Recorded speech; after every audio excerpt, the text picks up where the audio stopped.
Maharashtra bulletin, नई सोच नई दिशा।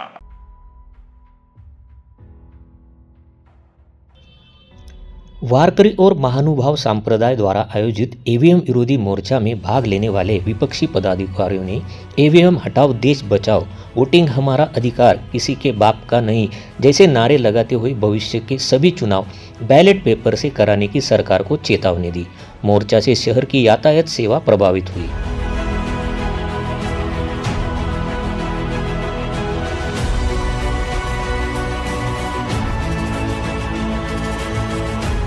विधानसभा चुनाव के नतीजों पर तमाम विपक्षी पार्टियों ने नाराजगी जताते हुए ईवीएम पर ठिकरा फोड़ा था।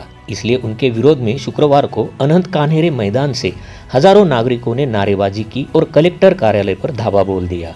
इस अवसर पर पूर्व विधायक JP Gavit, Anil Kadam, Dinkar Patil, doctor DL Karad, Gajanan Shelar, Sudam Kombde, Prasad Sanap, Gokul Pingle, Avinash Shinde, Girish Mohite, Amol Pathade, Vijay Bagul, Tanaji Jay Bhave, Chhabu Nagare के साथ उद्धव सेना आम आदमी पार्टी के नेताओं ने मोर्चा में हिस्सा लिया।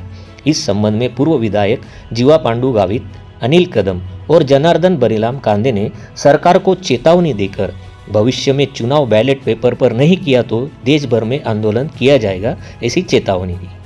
कुठलीही मागणी नाही आहे, फक्त ईव्हीएम मशीनने जे काही एकंदरीत चमत्कार केलेला आहे, जे गॅरंटेड उमेदवार निवडून येणारे होते विधानसभेला ते सगळे पडलेले आहेत आणि एकतर्फी निवडणूक झालेली आहे आणि म्हणून ईव्हीएम मशीनवरती जे इलेक्ट्रॉनिक पद्धतीने जे मतदान केलं जात आहे त्याच्यामध्ये हेराफेरी झालेली आहे हे सगळ्या लोकांना कळलेलं आहे आणि म्हणून कुठल्याही निवडणुकीमध्ये याच्यापुढे ईव्हीएम मशीन वापरता कामा नये अशा प्रकारची मागणी घेऊन आम्ही इथे जातोय।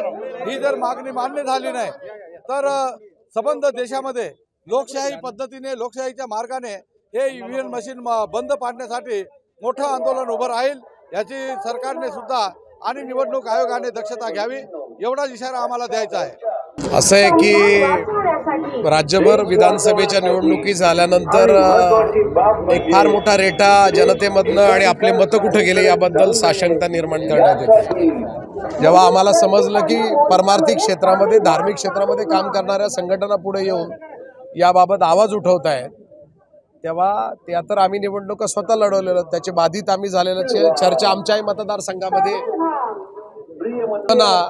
सगळ्यांच्या मनामध्ये आणि आम्हाला आमच्या गावाला कोणालाही लक्षात येत नाही की आमची मतं कुठे गेली।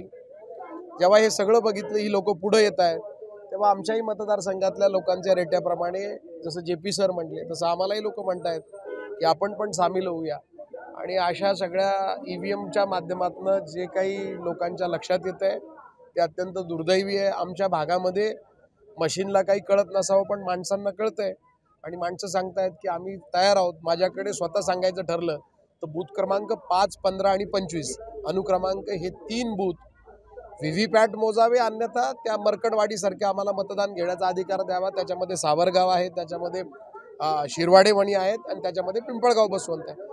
नंतर लोकांच्या लक्षात आलं की व्हीव्हीपॅटची मोजणी होणार नाही आणि नंतर मग मॉक पोल होणार तर त्याच्यामध्ये काही निष्पन्न होईल असं वाटत नाही आणि म्हणून आम्हाला प्रचंड आमच्या जनतेला शोकभग्न जनता झाली आहे।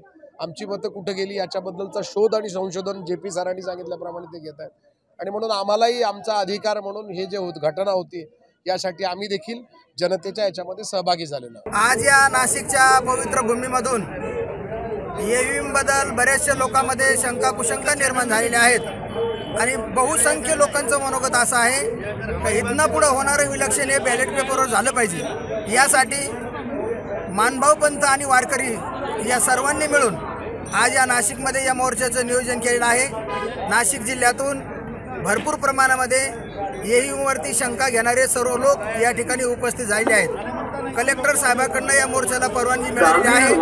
आम्ही सर्व शांततेच्या मार्गामध्ये या निवेदन देण्यासाठी पुढे जात आहोत। सर्व या ठिकाणी उपस्थित आहेत। आमचा हा मोर्चा कुठल्या नेत्याच्या पक्षाच्या विरोधामध्ये नाही, हा सर्व जनतेचा प्रश्न आहे आणि कुणाच्याही बद्दल हा मोर्चा काढलेला नाही। तुम्हाला काही या संदर्भात मोर्चा काढण्यात आला होता, काही तुम्हाला कोणाहून दबाव तंत्राचा वापर झालाय? कुणाचा दबाव आला नाही आणि कुणी काही बोललेलं सुद्धा नाही। नाही, आम्ही स्वयंस्फूर्तीने चाललो. निवेदनामध्ये काय काय मुद्दे तुम्ही उपस्थित केलेले आहे? निवेदनामध्ये महत्त्वाचा मुद्दा आहे, सर्वसामान्य मतदारांची अशी इच्छा आहे का बॅलेट पेपरवर मतदान झालं पाहिजे आणि ईव्हीएमवर आम्हाला मतदानामध्ये शंका दिसते असं लोकांचं मनोगत आहे आणि म्हणून मतदान बॅलेट पेपरवर व्हावं हा महत्त्वाचा मुद्दा आहे. कोणकोणत्या पक्षाचे लोक किंवा संघटनेचे लोक यामध्ये सहभागी झाले आहेत? आता तर तसं सांगता येणार नाही कारण समाज भरपूर आलेला आहे, परंतु वारकरी आणि महानुभाव पंथ हे दोन प्रामुख्याने या ठिकाणी दिसत आहेत.